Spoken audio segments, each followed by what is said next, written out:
아이고, 음식이 왜 이래? 며느리라면 좀 제대로 해야지. 시어머니 김말수는 손님들 앞에서 정희를 향해 큰 소리로 외쳤습니다. 내 손은 거칠어서 맛도 없어. 이게 제사상에 올릴 음식이야? 신우이는 소파에 앉은 채 거들었습니다. 언니는 늘 일만 버리고 제대로 하는 게 없어요. 신우이의 말에 친척들이 웅성거렸습니다. 정희는 눈물을 꾹 참으며 고개를 숙였지만 손은 부들부들 떨렸습니다. 어머님, 제가 알기론 정희가 조심스럽게 말을 꺼내려 했지만 김말순이 말을 잘랐습니다. 알긴 뭘 알아. 내가 50년 넘게 제사 지냈는데 내 말이 맞아. 엄마, 왜 가만히 있어요? 더 이상 참지 마요. 아들 민수가 떨리는 목소리로 엄마에게 속삭였습니다. 사연 시작 전 무료인 구독, 좋아요와 함께 어디서 보고 계신지 댓글로 남겨주세요. 사연 시작합니다. 경기도 외곽의 작은 마을, 이른 새벽부터 박성호는 운수회사 차고지에 도착했습니다.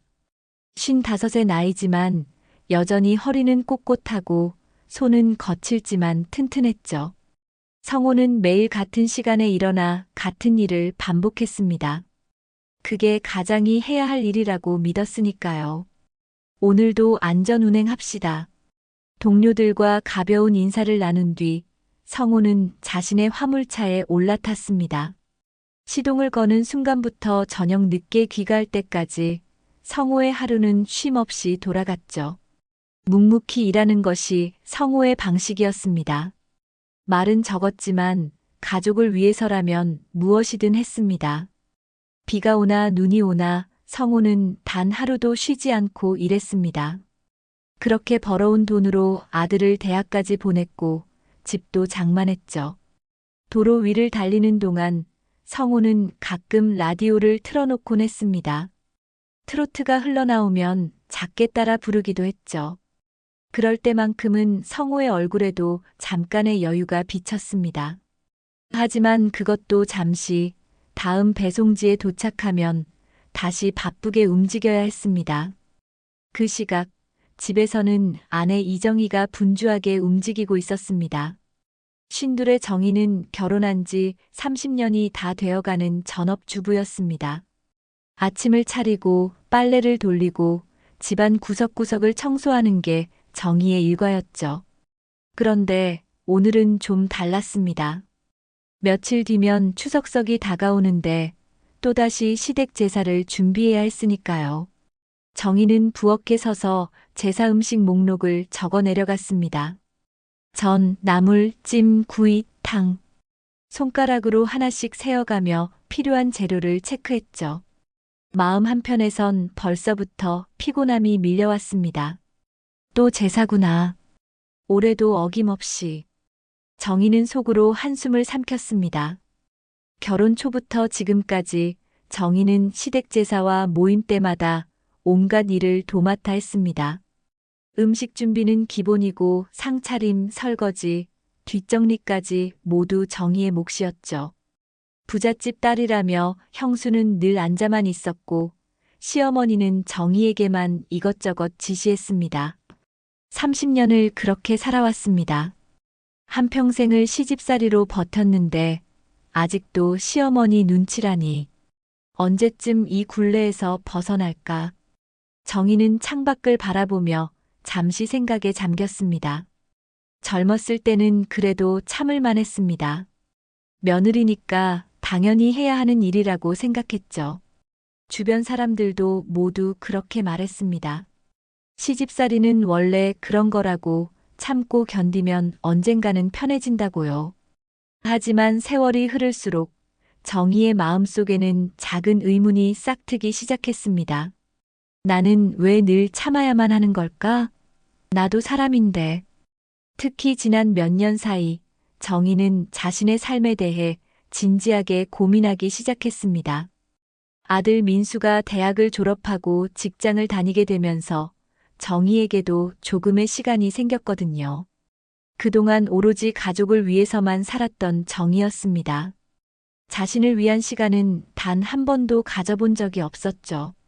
냉장고 문을 열고 재료들을 확인하던 정희는 문득 거울에 비친 자신의 모습을 보았습니다. 어느새 주름이 깊어진 얼굴, 거칠어진 손, 굽어진 어깨. 정희는 자신이 늙었다는 걸 실감했습니다. 그리고 문득 이런 생각이 들었죠. 내 인생은 이게 다인가? 이렇게 끝나는 건가? 하지만 그런 생각도 잠시, 정희는 다시 현실로 돌아왔습니다. 제사 준비를 해야 했고 남편의 저녁밥을 차려야 했으니까요. 개인적인 감정은 뒤로 미뤄두고 정희는 다시 부엌 일에 집중했습니다. 저녁 무렵 성호가 집에 돌아왔습니다. 피곤한 얼굴이었지만 현관문을 열며 정희를 찾았죠. 여보, 나왔소. 어서 오세요. 손 씻고 밥 드세요. 정희는 늘 그랬듯 밥상을 차려냈습니다. 된장찌개, 김치, 시금치 나물, 계란말이. 소박하지만 정성이 담긴 상이었죠. 성호는 말없이 밥을 먹었고 정희는 맞은편에 앉아 남편의 얼굴을 지켜봤습니다. 두 사람 사이에는 편안한 침묵이 흘렀죠. 오랜 세월 함께 산 부부의 익숙함이었습니다. 추석 제사 준비해야죠. 성호가 먼저 말을 꺼냈습니다. 정희는 고개를 끄덕였습니다. 네, 또 준비해야죠. 형님 댁에서 한다고 하시니까요. 올해도 고생이 많겠소. 성호의 말에는 미안함이 묻어났습니다. 정희는 괜찮다는 듯 손을 내저었지만 사실 마음은 무거웠습니다. 매번 똑같은 일이 반복되는 게 지겹기도 했고 무엇보다 형수와 시어머니의 태도가 견디기 힘들었으니까요. 형수는 손가락 하나 까딱하지 않으면서 정희가 하는 일에는 늘 트집을 잡았습니다. 시어머니는 형수 편만 들었고요. 성호도 모르는 바는 아니었습니다. 아내가 시댁에서 어떤 대우를 받는지 알고 있었죠.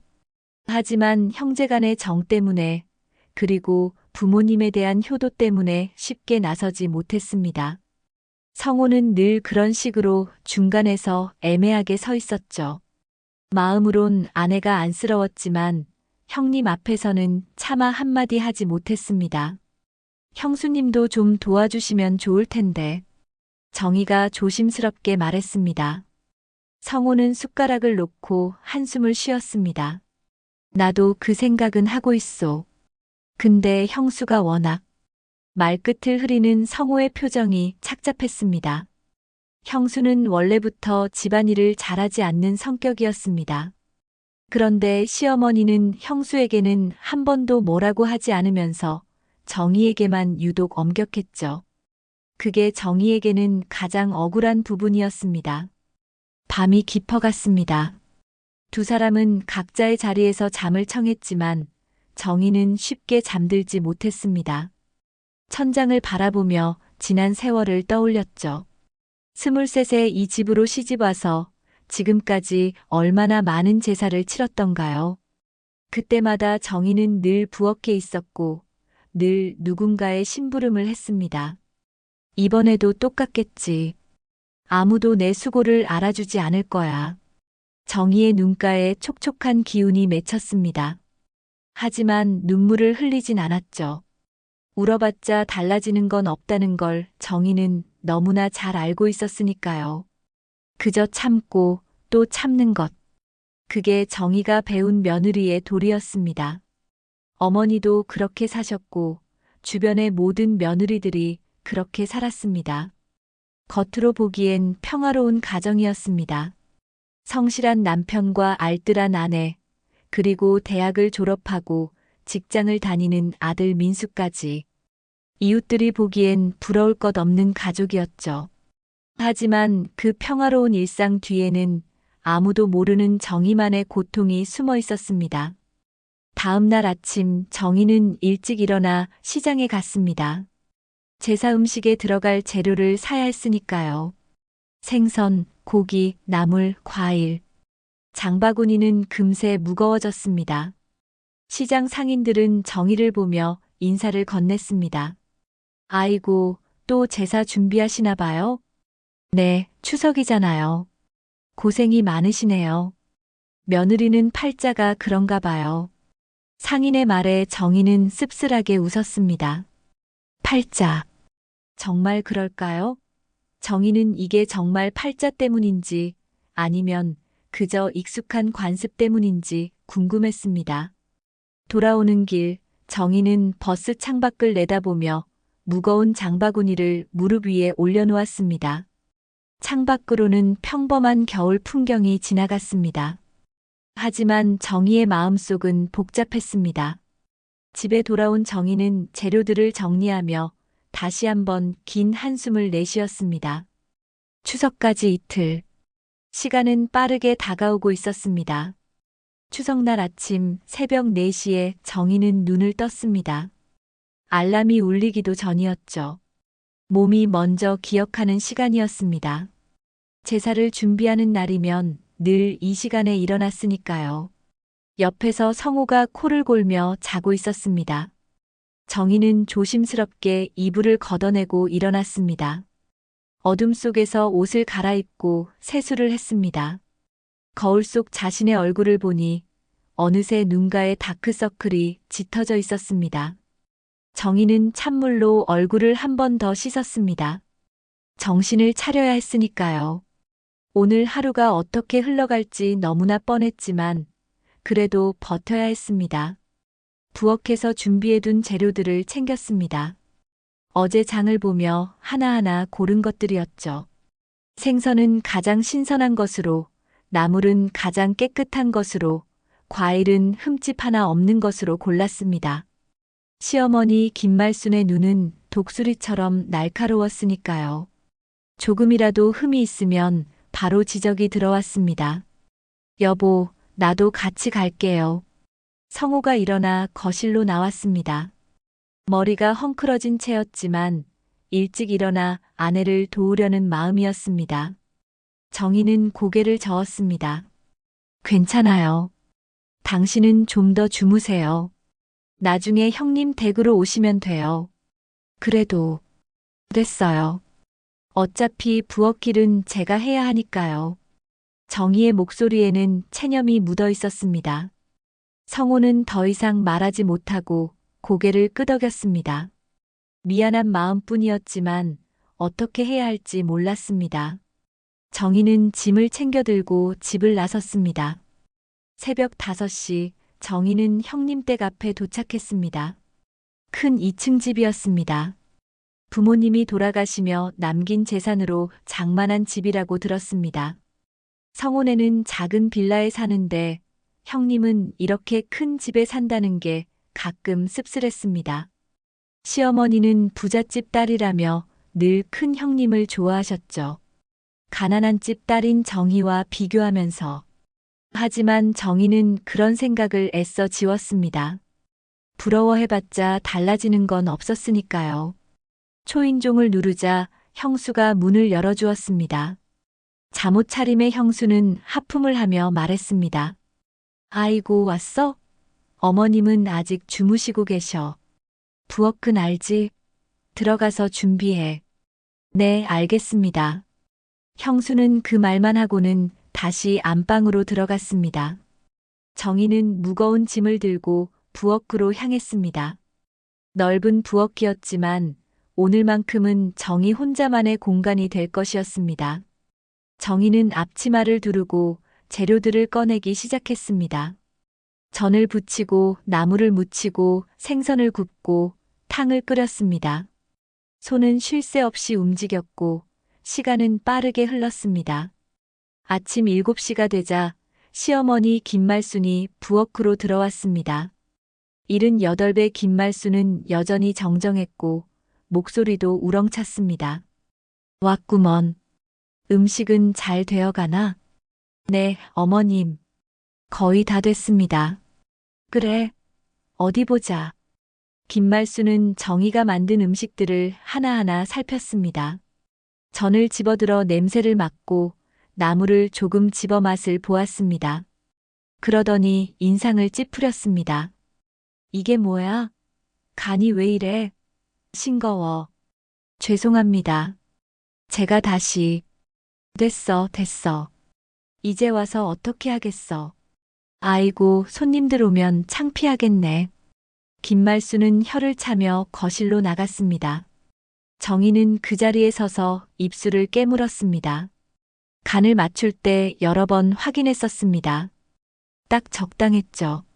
하지만 시어머니는 늘 이런 식이었습니다. 트집을 잡고 흠을 찾아내고 정의를 깎아내렸습니다. 아침 9시가 되자 친척들이 하나둘 모여들기 시작했습니다. 큰아버지, 작은아버지, 삼촌들, 사촌들. 거실은 금세 사람들로 가득 찼습니다. 성호도 그때쯤 도착했습니다. 정희는 부엌에서 나와 사람들에게 인사를 했습니다. 안녕하세요. 어서 오세요. 아이고, 수고가 많네. 혼자 다 준비했나? 아닙니다. 별 말씀을요. 정희는 겸손하게 대답했지만 사실은 정말로 혼자 다 준비했습니다. 형수는 안방에서 나오지도 않았고 시어머니는 손님 맞이에만 신경 쓰고 있었으니까요. 제사상을 차리는 것도 정희의 몫이었습니다. 제사상 앞에 음식을 하나하나 올렸습니다.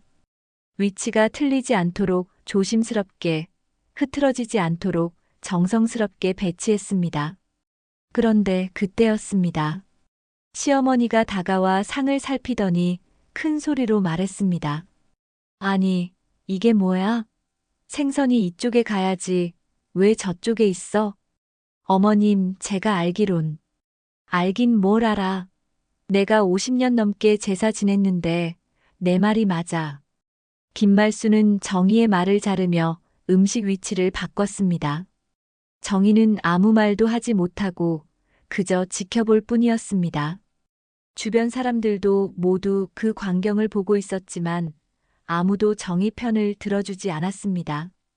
오히려 고개를 끄덕이며 시어머니 말이 맞다는 듯한 표정들이었죠. 제사가 시작되었습니다. 남자들은 앞에 앉아 절을 하고 여자들은 뒤에서 지켜봤습니다. 정희는 구석에 서서 조용히 절을 했습니다. 마음속으로는 살아생전 정희를 유일하게 이뻐해 주신 돌아가신 시아버지께 기도했습니다. 아버님, 제가 잘하고 있는 건가요? 이렇게 사는 게 맞는 건가요? 제사가 끝나고 음복 시간이 되었습니다. 사람들은 제사 음식을 나눠 먹으며 담소를 나눴습니다. 그런데 그때 시어머니가 손님들 앞에서 큰 소리로 말했습니다. 아이고, 음식이 왜 이래?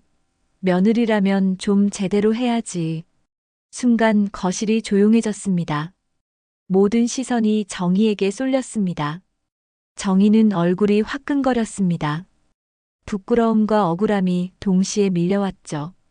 내 손은 거칠어서 맛도 없어. 김말수는 계속해서 정희를 모욕했습니다. 형님과 형수는 모른 척 웃으며 술잔을 기울였습니다. 아무도 정희를 감싸주지 않았습니다. 성호는 그 광경을 보며 주먹을 쥐었지만 차마 나서지 못했습니다. 어른들 앞에서 어머니에게 대드는 건 불효라고 생각했으니까요. 정희는 울컥했지만 꾹 참았습니다. 눈물이 날 것 같았지만 사람들 앞에서 울 수는 없었습니다. 그저 고개를 숙인 채 입술을 깨물었습니다. 그 순간 거실 한쪽에 서 있던 아들 민수가 엄마의 얼굴을 봤습니다. 엄마의 눈가에 맺힌 눈물을, 떨리는 입술을, 굳어진 표정을 모두 봤습니다. 민수는 25의 젊은 나이였습니다. 직장을 다니며 세상을 배우고 있었죠. 요즘 세상에서는 이런 일이 당연하지 않다는 걸 알고 있었습니다. 민수는 조용히 엄마 곁으로 다가갔습니다. 엄마. 민수가 작은 목소리로 불렀습니다. 정희는 아들을 보며 억지로 웃었습니다. 괜찮아, 민수야. 엄마, 왜 가만히 있어요? 민수의 목소리에는 안타까움이 묻어 있었습니다. 정희는 아들의 손을 잡으며 고개를 저었습니다. 쉬, 조용히 해. 사람들이 다 보잖아. 하지만 민수는 물러서지 않았습니다.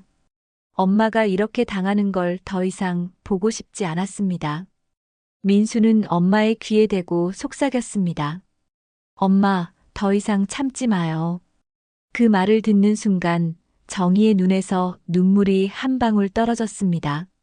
30년 동안 참아왔던 감정들이 한꺼번에 터질 것만 같았습니다. 하지만 정희는 재빨리 눈물을 닦고 부엌으로 향했습니다.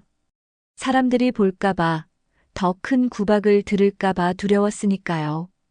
부엌에 홀로 선 정희는 싱크대를 붙잡고 깊은 숨을 내쉬었습니다. 가슴이 답답했고 머리가 지끈거렸습니다. 거실에서는 여전히 사람들의 웃음소리가 들려왔습니다.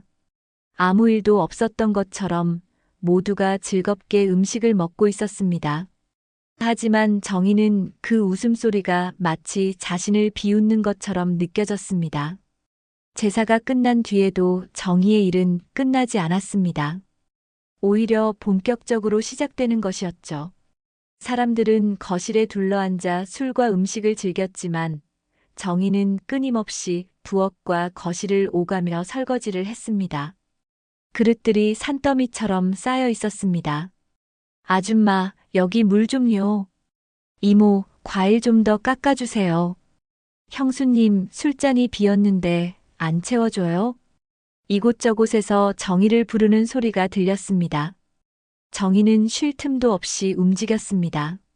손은 자동으로 움직였지만 마음은 점점 무거워졌습니다. 거실 소파에는 형수가 편하게 앉아 텔레비전을 보고 있었습니다.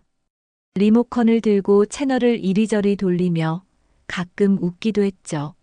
정희는 형수를 보며 속으로 생각했습니다. 똑같은 며느리인데 왜 저 사람은 저렇게 편하게 앉아 있는 걸까? 하지만 그 의문에 대한 답은 뻔했습니다. 시어머니가 부잣집 딸인 형수에게는 늘 관대했고 가난한 집 딸인 정희에게만 유독 엄격했으니까요. 정희야, 뭐해? 설거지도 안 끝났어? 김말순이 부엌으로 들어와 정희를 재촉했습니다. 정희는 물이 뚝뚝 떨어지는 손을 앞치마에 닦으며 대답했습니다. 지금 하고 있습니다, 어머님. 그릇들 깨지지 않게 조심해. 비싼 거야. 네, 알겠습니다. 김말순은 그 말만 하고는 다시 거실로 나갔습니다. 정희는 설거지를 계속했습니다. 뜨거운 물에 손이 빨개지고 허리는 점점 아파왔지만 멈출 수가 없었습니다. 해야 할 일이 산더미처럼 남아 있었으니까요. 2시간쯤 지났을까요? 설거지를 다 끝낸 정희는 잠시 의자에 앉아 쉬려고 했습니다. 그런데 그때 신우이가 부엌으로 들어왔습니다. 손에는 빈 접시를 들고 있었죠. 아, 언니 이것도 좀 설거지해요. 신우이는 접시를 싱크대에 놓더니 냉장고를 열어 음료수를 꺼냈습니다. 그러고는 정희를 보며 말했습니다. 언니 고생했어요. 역시 우리 집에 올 때가 제일 편하네요. 그 말에는 가시가 돋아 있었습니다. 정희는 아무 대꾸도 하지 않았습니다.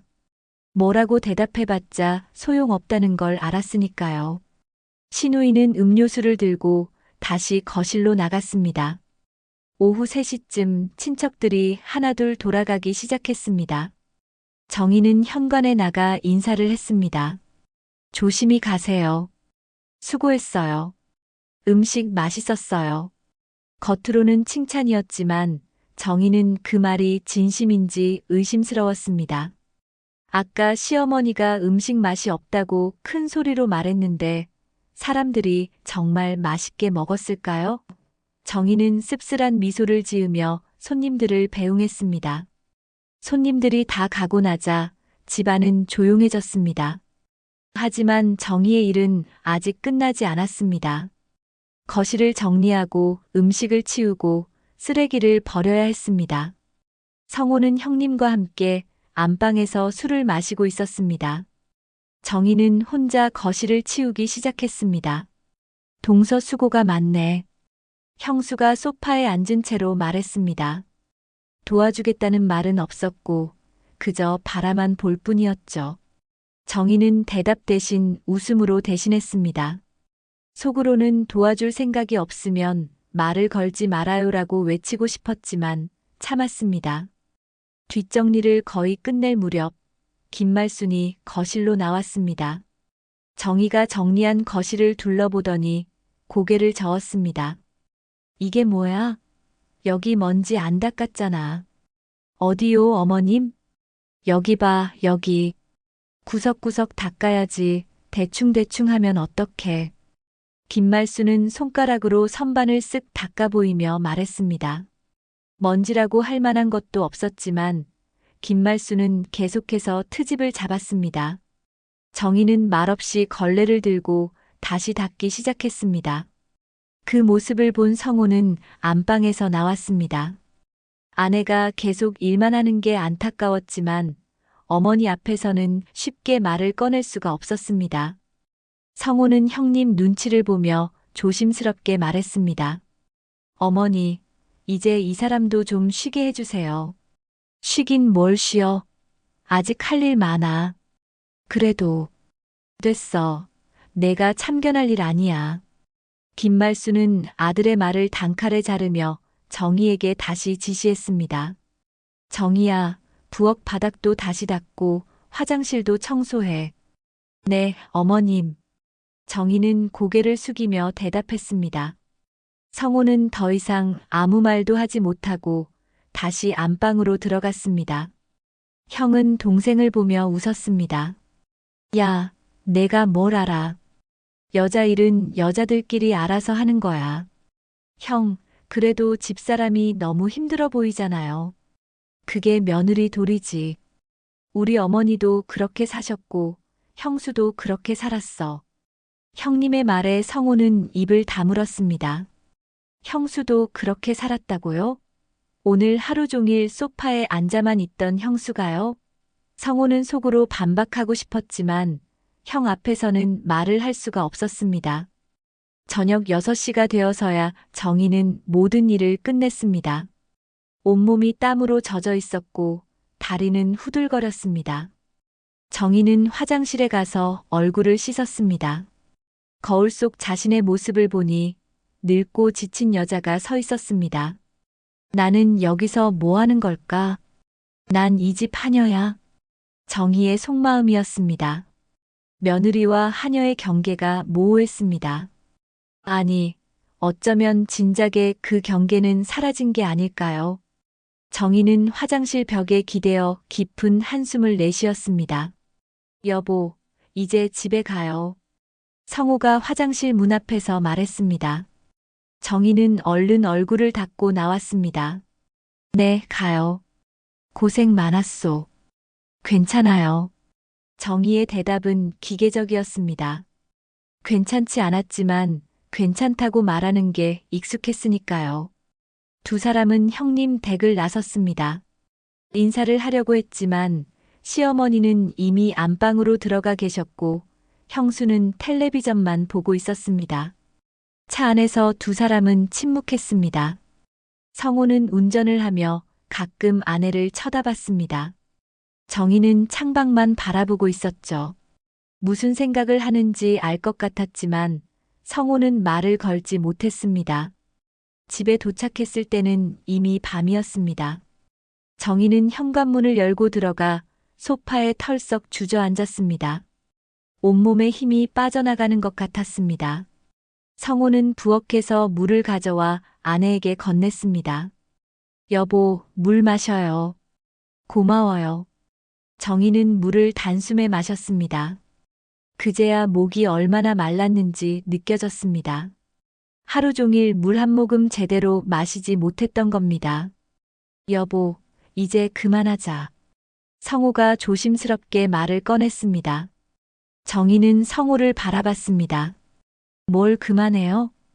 이렇게 사는 거 말이오. 우리가 뭐 노예야?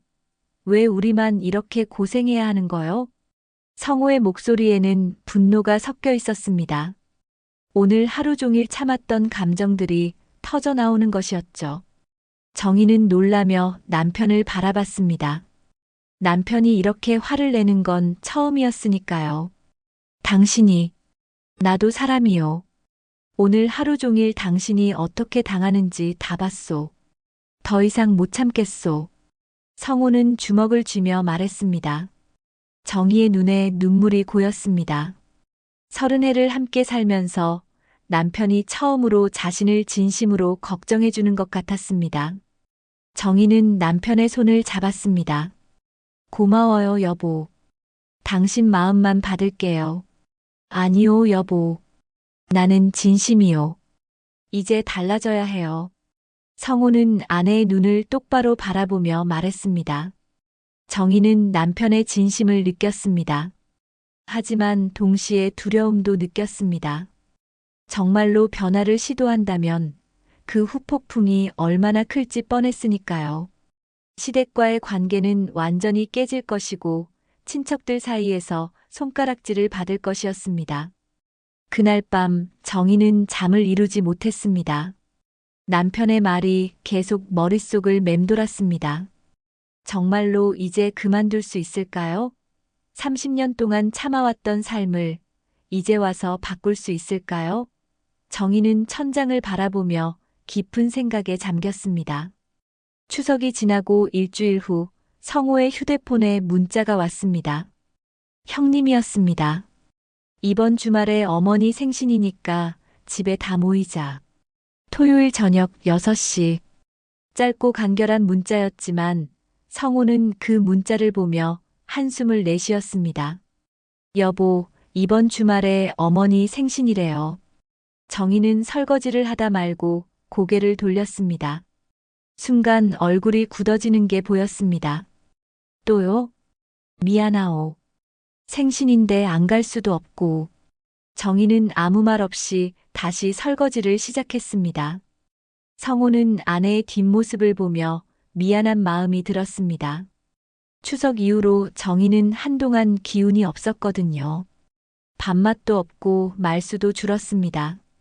성호는 그 모습이 안타까웠지만 어떻게 해야 할지 몰랐습니다. 토요일이 되었습니다. 정희는 아침부터 음식을 준비했습니다. 생신상에 올릴 음식들이었죠. 미역국, 잡채, 전, 나물. 시어머니가 좋아하는 음식들을 하나하나 정성껏 만들었습니다. 하지만 정희의 표정은 어두웠습니다. 엄마, 괜찮아요? 민수가 부엌에 들어와 물었습니다. 휴가를 내고 집에 와 있던 참이었습니다. 괜찮아. 엄마, 또 가시는 거예요? 할머니 댁에? 생신인데 안 갈 수가 없잖아. 민수는 엄마의 얼굴을 보며 안타까운 표정을 지었습니다. 추석 이후로 엄마가 많이 힘들어하는 걸 알고 있었습니다. 민수는 엄마의 손을 잡았습니다. 엄마, 저도 같이 갈게요. 엄마 혼자 두지 않을게요. 고맙다, 아들. 정희는 아들의 손을 꼭 쥐었습니다.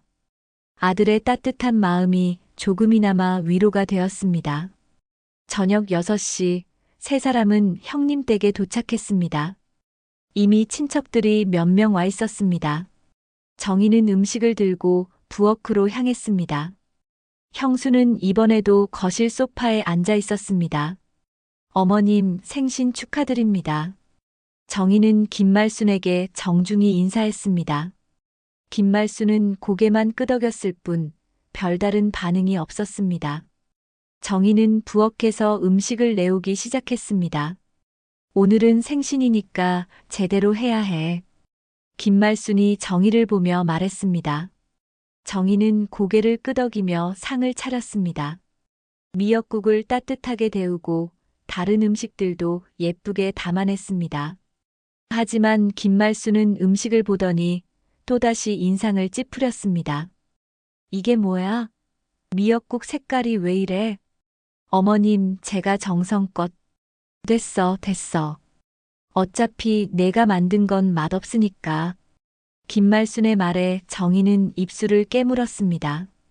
친척들도 그 말을 듣고 서로 눈치를 봤습니다. 민수는 그 광경을 보며 주먹을 쥐었습니다. 저녁 식사가 시작되었습니다. 사람들은 음식을 먹으며 이야기를 나눴습니다. 그런데 김말순이 갑자기 큰 소리로 말했습니다. 아이고, 역시 며느리는 큰 며느리가 최고야. 우리 큰 며느리는 손도 예쁘고 음식도 잘하는데. 그 말을 듣는 순간 정희의 얼굴이 굳어졌습니다. 형수는 소파에 앉아 손톱만 다듬고 있었는데 무슨 음식을 잘한다는 건지 이해가 되지 않았습니다. 하지만 더 황당한 건 그 다음이었습니다. 저 사람은 늘 일만 벌이고 제대로 하는 게 없어. 형수가 정희를 가리키며 말했습니다. 친척들 앞에서 공개적으로 정희를 비난하는 것이었습니다. 정희의 얼굴은 창백해졌고 손은 떨렸습니다. 어머님, 역시 동서는 시켜야 일을 제대로 하죠? 형수는 계속해서 정희를 무시하는 말을 이어갔습니다. 김말수는 그 말에 고개를 끄덕이며 동조했습니다. 정희는 그 자리에 앉아 있기가 힘들었습니다. 숨이 막히는 것 같았고 눈물이 날 것만 같았습니다. 성호는 그 광경을 보며 주먹을 움켜쥐었습니다. 이번에는 참으려고 했지만 너무 화가 났습니다. 아내가 이렇게 당하는 걸 보고만 있을 수가 없었습니다. 하지만 어머니와 형님 앞이라 쉽게 말을 꺼낼 수가 없었습니다. 아버지. 민수가 작은 목소리로 성호를 불렀습니다. 아들의 눈빛에는 왜 가만히 계세요? 라는 메시지가 담겨 있었습니다. 성호는 아들을 보며 고개를 저었습니다. 지금은 참아야 한다는 뜻이었죠. 식사가 끝나고 뒷정리 시간이 되었습니다. 정희는 부엌으로 가서 설거지를 시작했습니다. 민수도 엄마를 따라 부엌으로 갔습니다. 엄마, 제가 도와드릴게요. 아니야, 괜찮아. 너는 나가 있어. 엄마, 저도 할 수 있어요. 민수는 앞치마를 두르고 설거지를 도왔습니다. 정희는 아들의 모습을 보며 눈물이 핑 돌았습니다. 이렇게 따뜻한 아들이 있는데 왜 시댁 사람들은 자신을 이렇게 대하는 걸까요? 엄마, 할머니랑 큰엄마가 너무 심한 것 같아요. 쉬, 조용히 해. 들리면 어떡해. 들리면 어때요? 엄마가 잘못한 게 뭐가 있어요? 민수의 목소리가 조금 커졌습니다. 정희는 아들의 입을 막으며 고개를 저었습니다. 민수야, 제발. 일 크게 만들지 마. 엄마는 왜 항상 참기만 해요? 엄마도 사람이잖아요. 민수의 말에 정희는 할 말을 잃었습니다. 아들 말이 맞았습니다. 자신도 사람이었습니다. 왜 항상 참아야만 하는 걸까요? 하지만 그게 정희가 배운 삶의 방식이었습니다. 거실에서는 여전히 사람들의 웃음소리가 들렸습니다. 정희는 설거지를 마치고 거실로 나갔습니다. 그런데 그때 김말순이 또다시 정희를 불렀습니다. 정희야, 화장실 청소 좀 해. 손님들 오고 가느라 더러워졌어. 네, 어머님. 정희는 고개를 숙이며 대답했습니다. 민수는 그 모습을 보며 참을 수가 없었습니다. 할머니, 엄마가 지금 얼마나 힘든지 아세요? 뭐? 김말순이 민수를 쏘아보았습니다. 거실이 순간 조용해졌습니다. 모든 시선이 민수에게 쏠렸습니다. 민수야. 정희가 아들을 말렸지만 민수는 물러서지 않았습니다. 엄마는 하루 종일 일만 하셨어요. 그런데 왜 항상 엄마한테만 이래요? 이 녀석이 지금 어른한테 대드는 거야? 김말순이 화를 내며 일어섰습니다. 형님도 민수를 노려봤습니다. 야, 민수야. 내가 지금 할머니한테 뭐라고 하는 거야? 저는 사실을 말씀드리는 거예요. 큰엄마는 하루 종일 소파에만 앉아 계시는데 왜 우리 엄마만 이래야 해요? 민수의 말에 형수의 얼굴이 붉어졌습니다. 성호는 황급히 아들을 말렸습니다. 민수야, 그만해. 나가 있어. 아버지도 왜 그래요? 아버지도 엄마 편 좀 들어주세요. 민수의 목소리에는 분노와 안타까움이 섞여 있었습니다. 정희는 아들의 손을 잡고 부엌으로 끌고 갔습니다. 엄마, 놔주세요. 제가 할 말하고 올게요. 제발, 민수야. 엄마 때문에 내가 욕먹지 마. 정희는 아들을 꼭 안으며 눈물을 흘렸습니다. 민수도 엄마의 품에서 눈물을 참지 못했습니다. 거실에서는 여전히 수군거리는 소리가 들렸습니다. 그날 밤 세 식구는 일찍 집으로 돌아왔습니다. 차 안은 무거운 침묵으로 가득했습니다. 집에 도착한 뒤 성우는 거실에 앉아 깊은 생각에 잠겼습니다. 아들의 말이 계속 머릿속을 맴돌았습니다. 정말로 아내 편을 들어줘야 하는 게 아닐까? 이제는 더 이상 침묵할 수 없는 게 아닐까? 정희는 방에 들어가 혼자 울었습니다. 아들 때문에 일이 커진 것 같아 미안했고, 동시에 자신의 처지가 한심하게 느껴졌습니다. 30년을 이렇게 살아왔는데 도대체 언제까지 이래야 하는 걸까요? 생신 모임 다음 날 성호의 휴대폰이 아침부터 울려댔습니다. 형님이었습니다. 성호는 전화를 받았습니다. 여보세요, 형. 야, 너 어제 뭐 하는 거야? 민수가 어머니한테 대드는 걸 그냥 뒀어? 형님의 목소리에는 화가 가득했습니다. 성호는 한숨을 내쉬며 대답했습니다. 형, 미안해요. 제가 민수한테 따로 얘기할게요. 따로 얘기?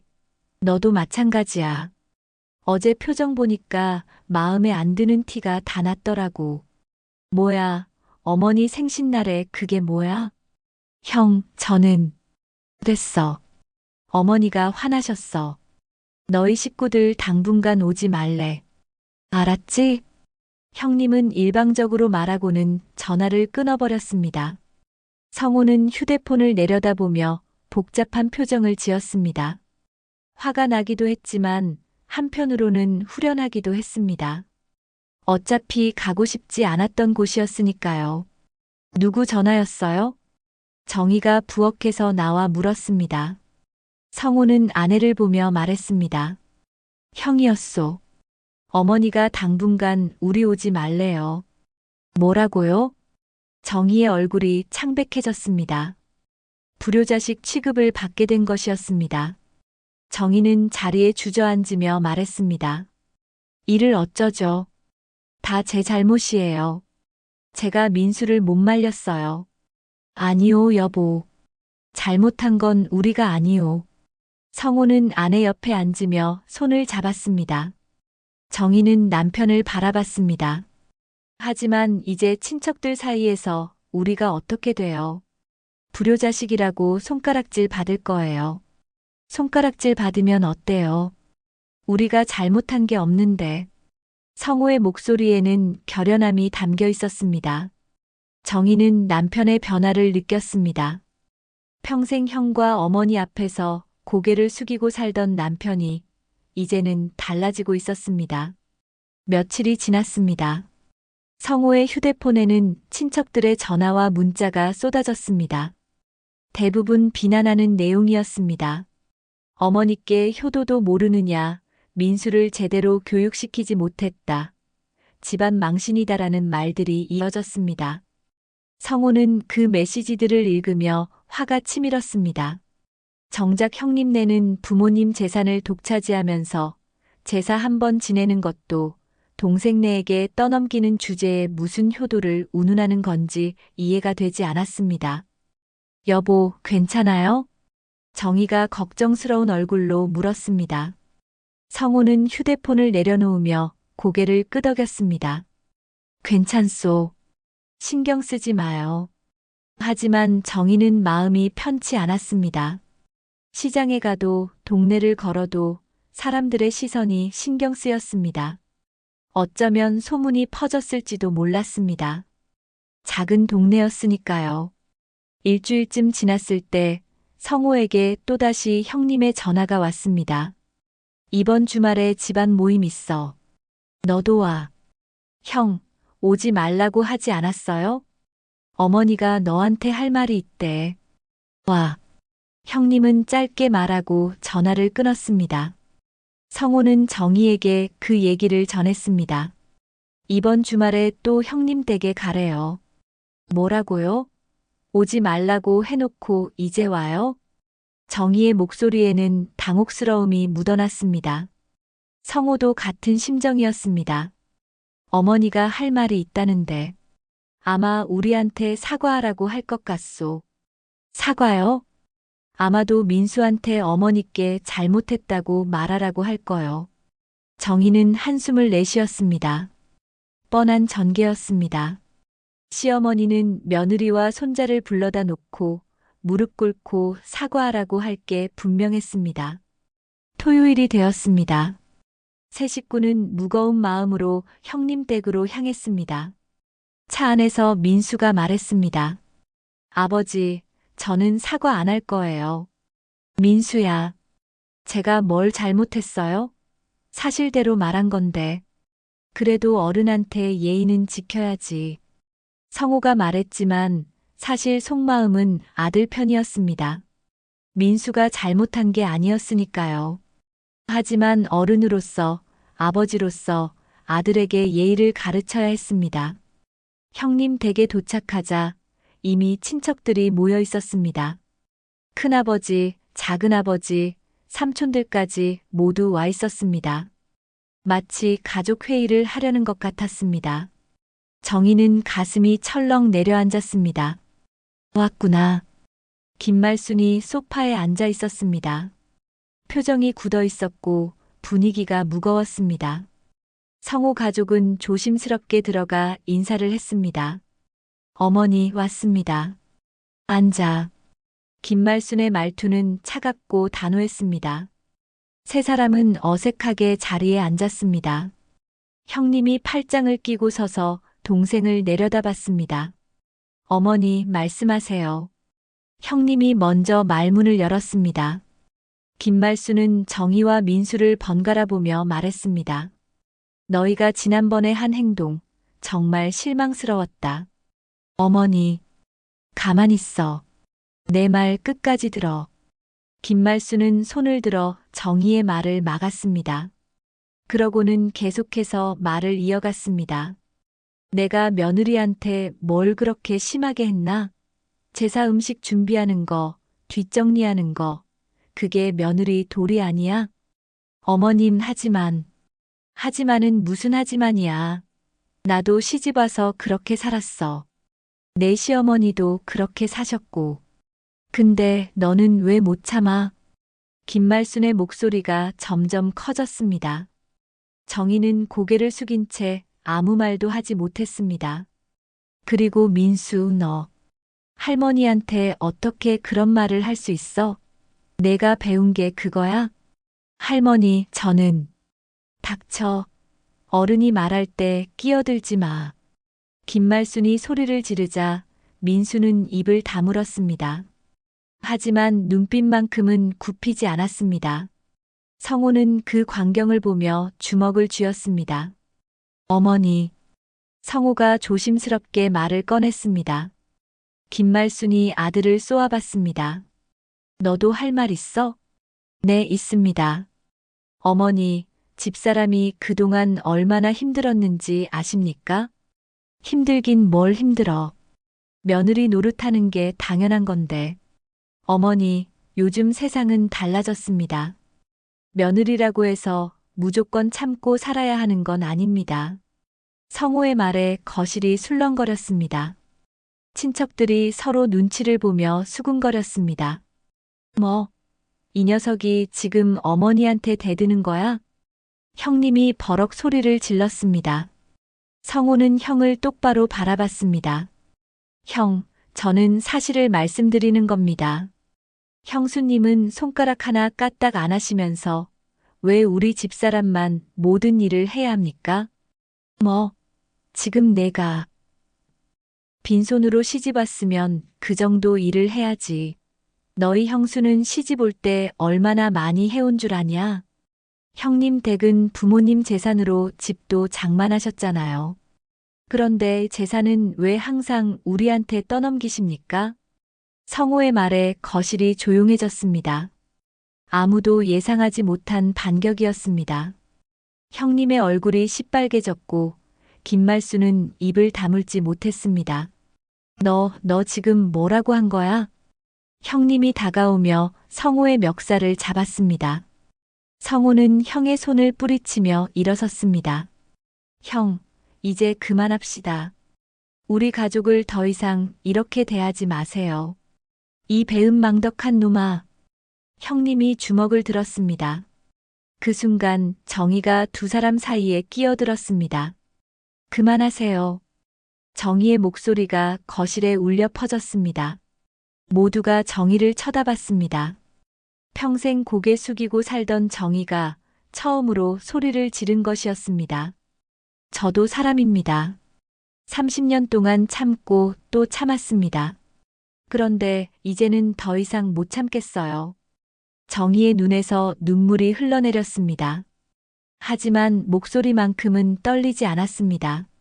어머님, 큰어머님, 형님 모두 들으세요. 저는 이제 여기 안 올 겁니다. 제사도 모임도 생신도 제 남은 인생은 제가 선택하겠습니다. 거실은 충격에 휩싸였습니다. 정의의 선언 이후 거실은 얼어붙은 듯 조용해졌습니다. 아무도 말을 하지 못했습니다.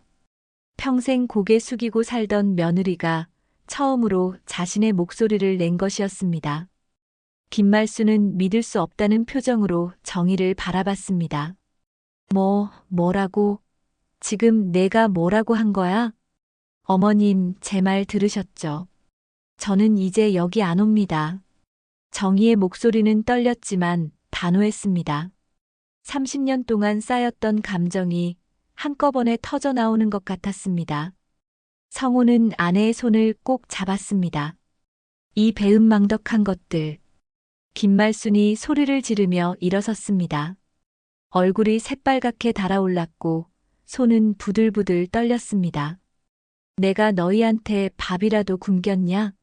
옷이라도 못 입게 했냐? 그런데 이게 뭐야? 어머니, 저희는 밥을 굶은 게 아니라 존중을 못 받았습니다. 성호가 차분하게 말했습니다. 김말수는 아들을 노려봤습니다. 존중? 존중은 무슨?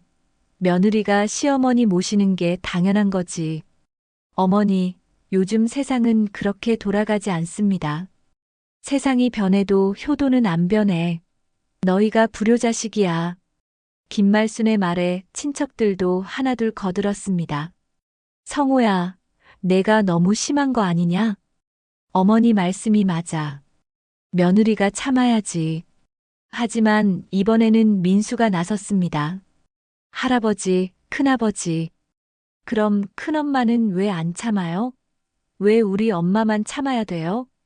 이 녀석이 또. 형님이 민수에게 다가가려 했지만 성호가 막아섰습니다.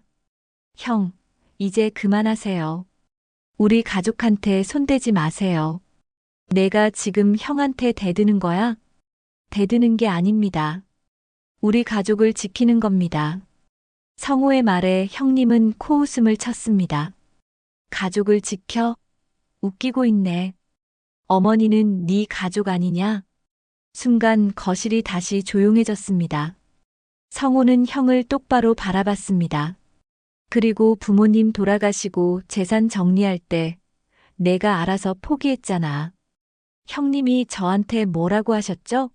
형님이 어머니 모실 테니까 저는 신경 쓰지 말라고 하셨잖아요. 그래, 내가 어머니 모셨지. 근데 그게 뭐 어때서? 형님의 뻔뻔한 태도에 성호는 화가 치밀었습니다. 정의도 지금까지 몰랐던 사실을 알게 되었습니다. 남편이 재산을 포기했다는 것을요. 형님은 부모님 재산으로 집도 사고 사업도 하셨어요.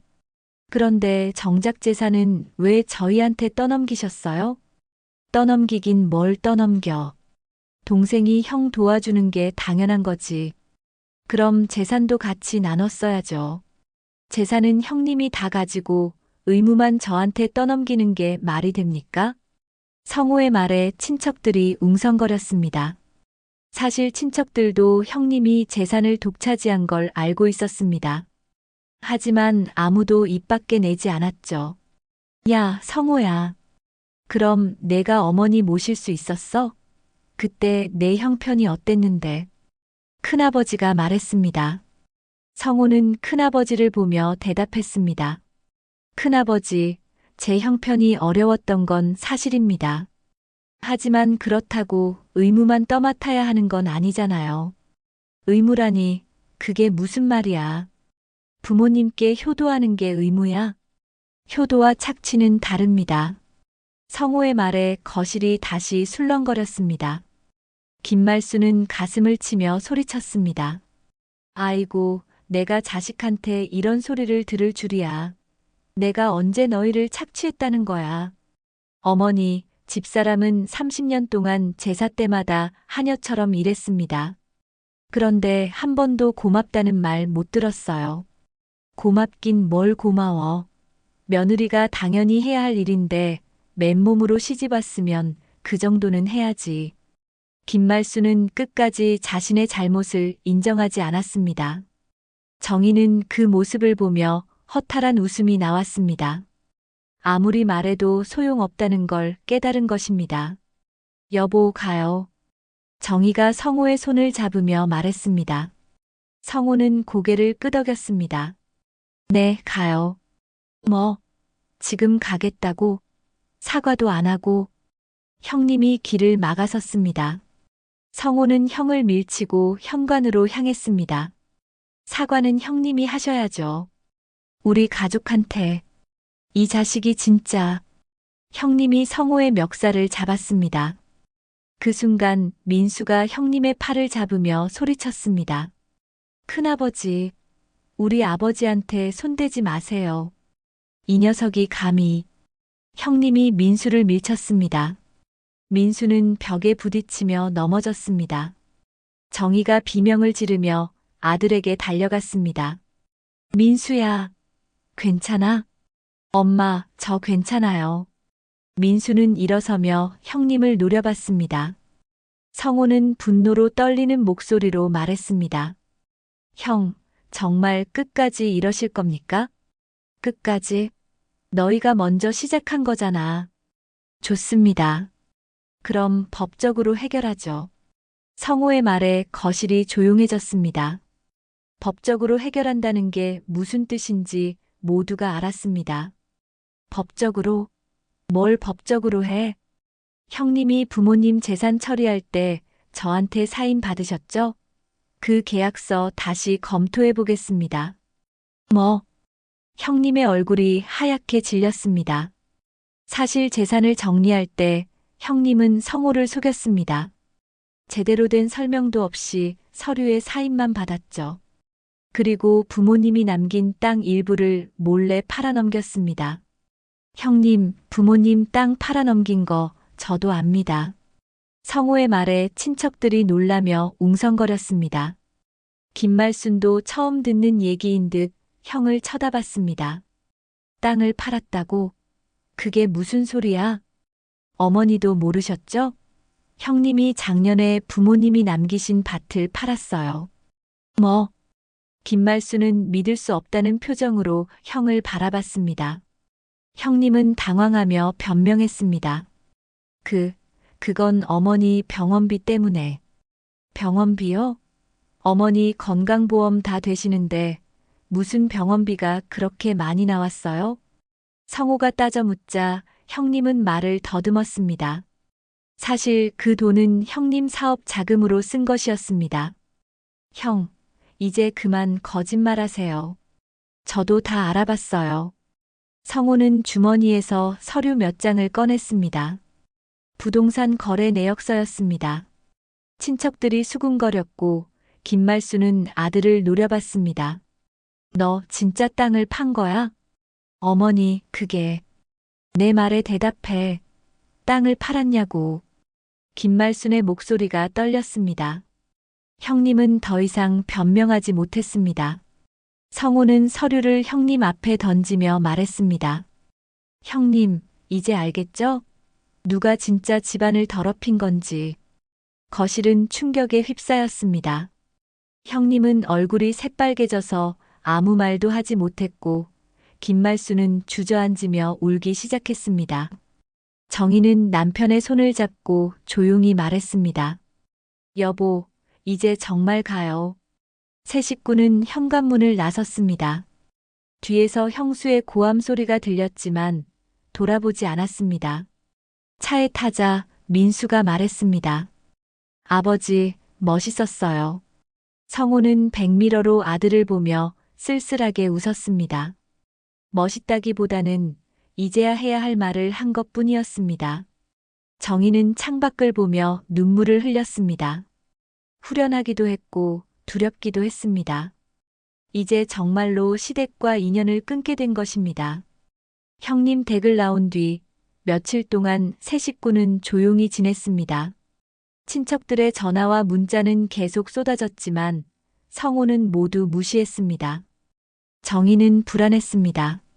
정말로 이렇게 끊어버려도 되는 건지, 나중에 후회하진 않을지 걱정이 됐습니다. 여보, 우리 정말 잘한 거 맞죠? 밤늦게 정희가 조심스럽게 물었습니다. 성호는 아내의 손을 잡으며 고개를 끄덕였습니다. 잘한 거요. 우리는 아무 잘못도 없소. 그래도 친척들이 뭐라고 할까봐. 신경 쓰지 마요. 우리 인생은 우리가 사는 거요. 성호의 말에 정희는 작은 위안을 얻었습니다. 하지만 마음 한구석은 여전히 불편했습니다. 30년 동안 시댁 눈치를 보며 살아온 습관이 하루아침에 사라지지 않았으니까요. 일주일쯤 지났을 때 성호의 휴대폰에 낯선 번호로 전화가 왔습니다. 받아보니 작은아버지였습니다. 성호야, 나다. 작은아버지. 네, 작은아버지. 너희 일 들었다. 형이랑 완전히 틀어졌다며? 네, 그렇습니다. 그래, 뭐. 작은아버지가 볼 때도 내 형이 좀 심했어. 재산 문제도 그렇고. 작은아버지의 말에 성호는 조금 놀랐습니다. 친척 중 누군가는 자신들 편을 들어줄 거라고 기대하지 않았거든요. 고맙습니다, 작은아버지. 근데 성호야, 내 형이 지금 난리 났다. 무슨 일이신데요? 어머니가 너희 집에 가셨대. 지금. 뭐라고요? 성호는 놀라서 전화를 끊고 집으로 달려갔습니다. 회사에서 일하고 있었는데 급하게 차를 몰았습니다. 집에 도착하니 정말로 김말순이 대문 앞에 서 있었습니다. 형수도 함께였습니다. 어머니, 왜 여기 오셨어요? 성호가 차에서 내리며 물었습니다. 김말순은 아들을 보자마자 소리쳤습니다. 너 때문에 우리 집안이 난리 났어. 책임져. 무슨 책임을 지라는 겁니까? 내가 형한테 뭐라고 했는지 알아? 김말순의 목소리에는 분노와 당황함이 섞여 있었습니다. 성호는 어머니를 똑바로 바라봤습니다. 그건 형님이 잘못한 거잖아요. 제가 왜 책임을 져야 합니까? 내가 입 다물면 될 일을 왜 떠벌리고 다녀? 떠벌리고 다닌 게 아닙니다. 친척들 앞에서 사실을 말한 것뿐이에요. 그때 정희가 집에서 나왔습니다. 시어머니와 형수를 보자 가슴이 철렁 내려앉았습니다. 어머님, 큰언니, 너도 나와? 좋아, 너도 들어. 김말순은 정희를 노려보며 말했습니다. 내가 우리 성호 꼬드긴 거지. 내가 시댁을 이간질한 거야. 어머님, 제가 언제. 내가 아니면 누가 그래. 우리 성호는 원래 착한 애였어. 다 내 때문이야. 김말순의 말에 정희는 억울했습니다. 자신은 오히려 남편을 말렸었습니다. 일을 크게 만들지 말자고 했죠.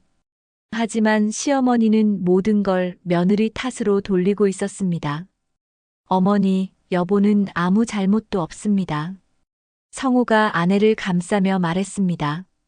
김말순은 코웃음을 쳤습니다. 없긴 뭘 없어. 다 이 여자 때문이야. 어머니, 그만하세요. 이제 돌아가세요.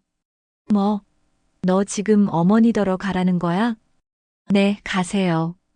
여기는 제 집입니다. 성호의 단호한 말에 김말순은 얼굴이 새빨개졌습니다. 형수도 끼어들었습니다. 아이고, 동서. 참 대단하네요. 시어머니를 이렇게 만들고도 멀쩡히 서 있네. 큰언니, 전 아무것도 안 했어요. 안 했어? 오빠를 꼬드겨서 집안을 이 지경으로 만들었잖아. 형수의 말에 정희는 더 이상 참을 수가 없었습니다. 큰언니, 그럼 언니는 뭐 했어요?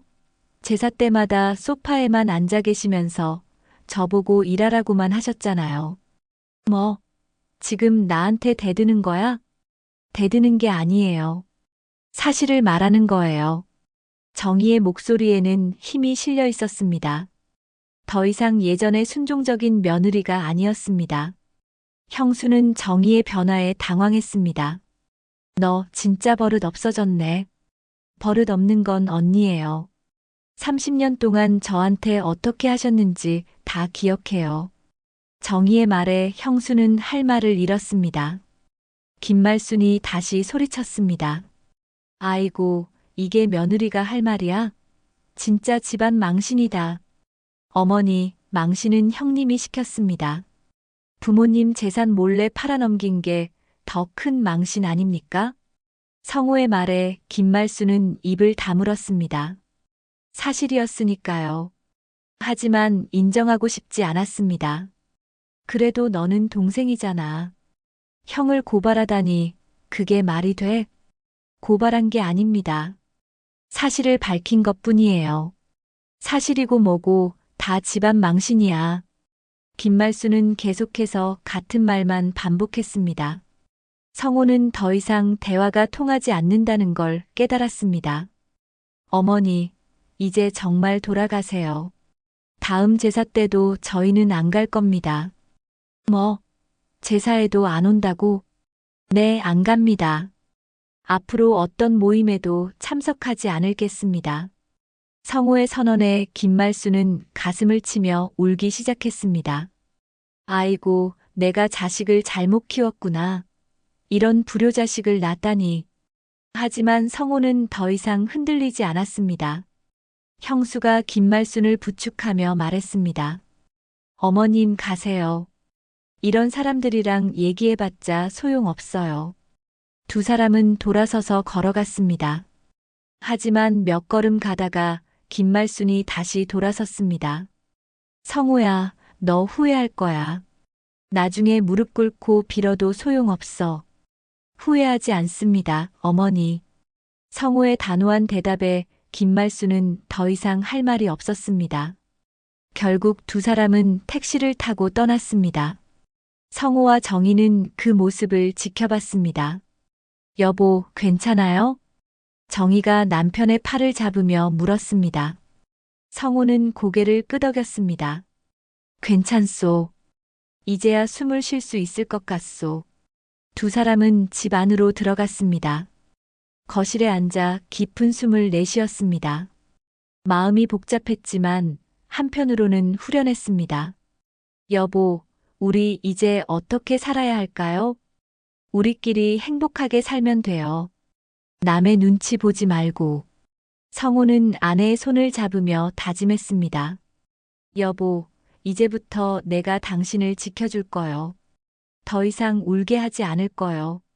정희의 눈에 눈물이 고였습니다.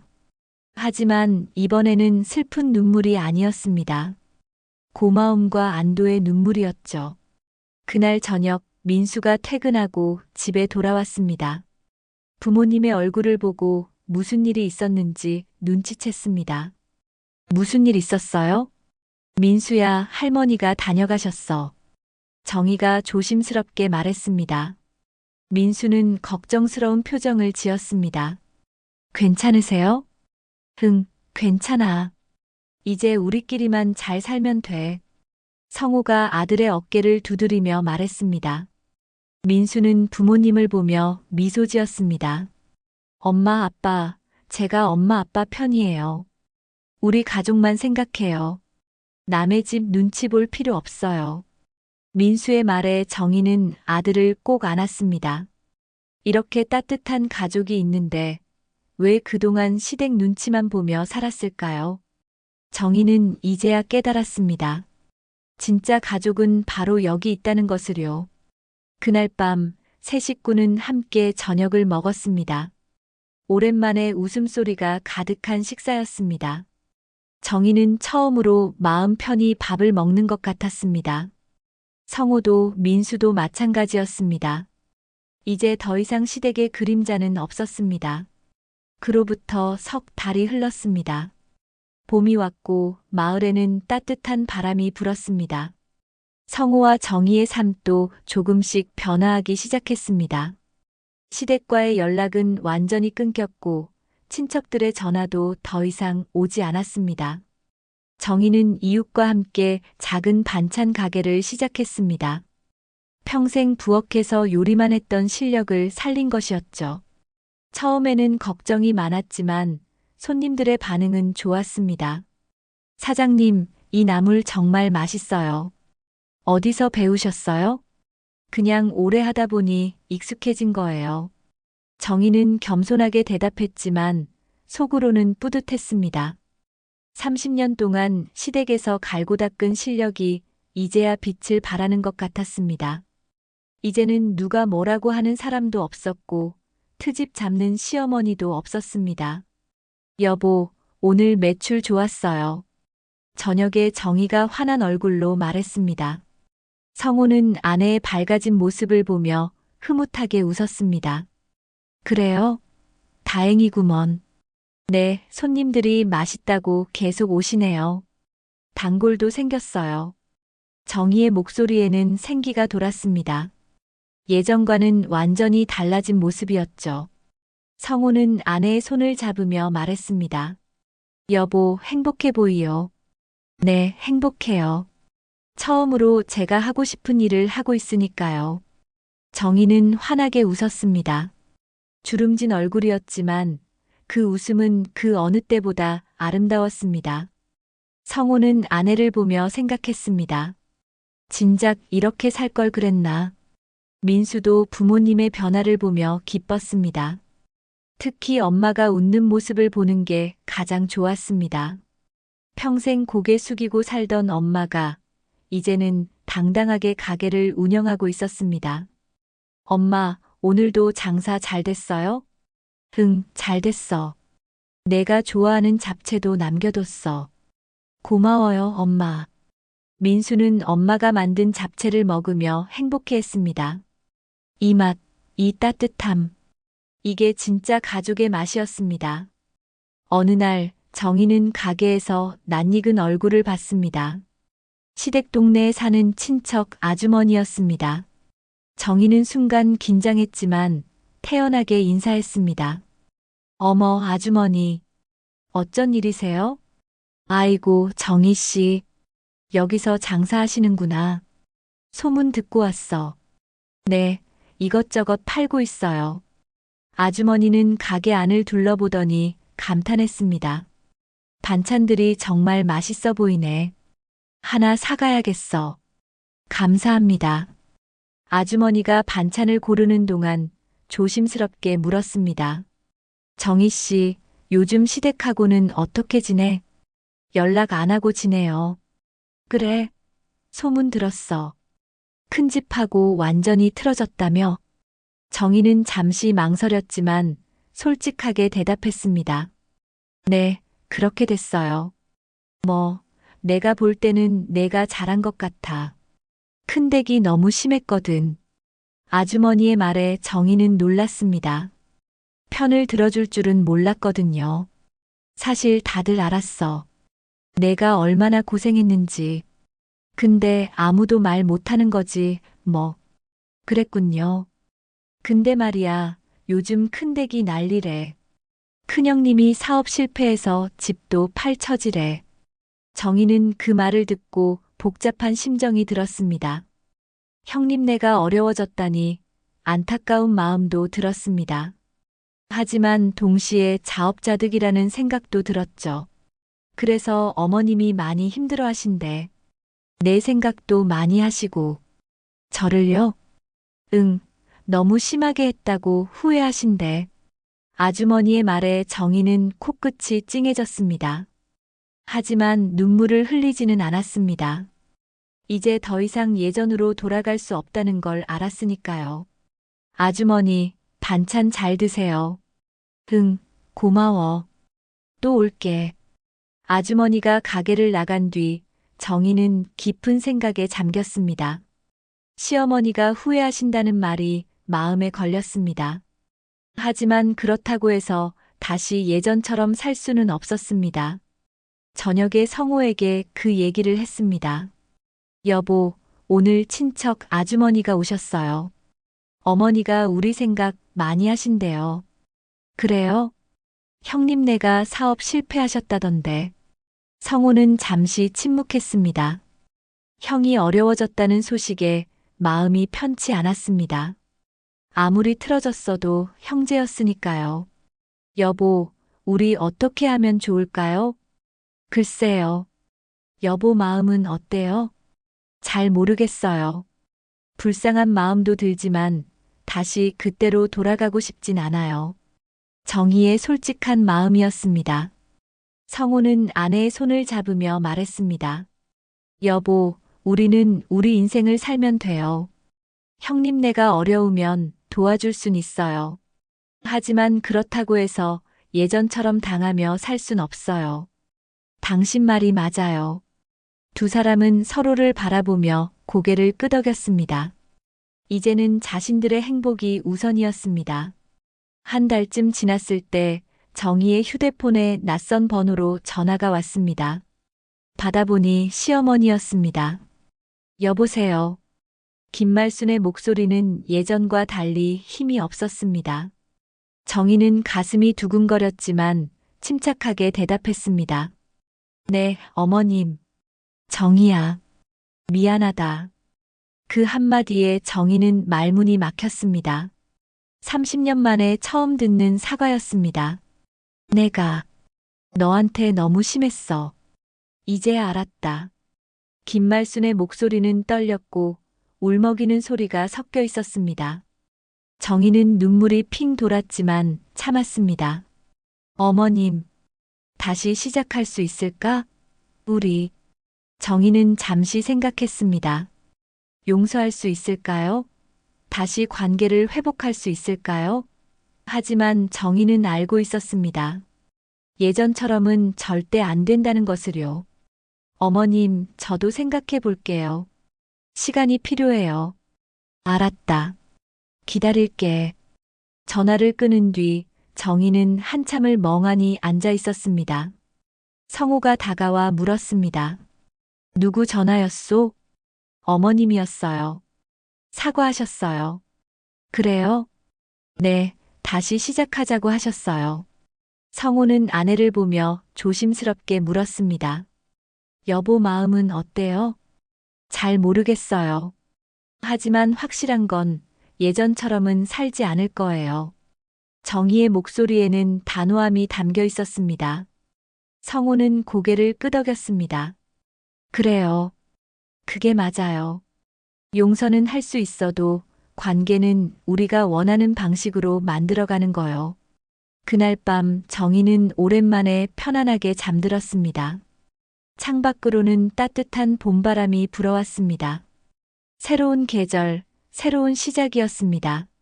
정희는 가끔 그날을 떠올렸습니다. 형님 댁 거실에서 처음으로 소리쳤던 그날. 더 이상 참지 않겠다고 선언했던 그 순간. 그때의 용기가 지금의 자신을 만들었다는 걸 알았습니다. 그래도 참지 않고 맞섰기에 지금의 우리가 있는 거야. 정희는 속으로 중얼거리며 미소 지었습니다. 이제야 숨을 쉴 수 있었습니다. 이제야 자신의 인생이 소중하다는 걸 알게 되었습니다. 그리고 무엇보다 자신에게도 행복할 권리가 있다는 걸 깨달았습니다. 반찬 가게는 날로 번창했고 정희의 웃음소리도 날로 커졌습니다. 성호는 아내의 그런 모습을 보며 행복했고 민수는 부모님의 변화를 보며 자랑스러웠습니다. 이제 이 가족에게는 더 이상 시댁의 그림자가 드리워지지 않았습니다. 봄날의 햇살처럼 따뜻하고 봄바람처럼 상쾌한 날들이 이어졌습니다. 정희는 매일 아침 일어나 거울을 볼 때마다 생각했습니다. 나도 사람이야. 나도 행복할 자격이 있어. 그리고 그 생각이 정의를 더욱 강하게 만들었습니다. 오늘 이야기 어떠셨나요? 소중한 댓글에 남겨주세요. 어디서 듣고 계신지 적어주시면 서로 소통하실 수 있습니다. 더 재미있는 이야기로 다시 찾아올게요. 무료 구독과 좋아요는 큰 힘이 됩니다.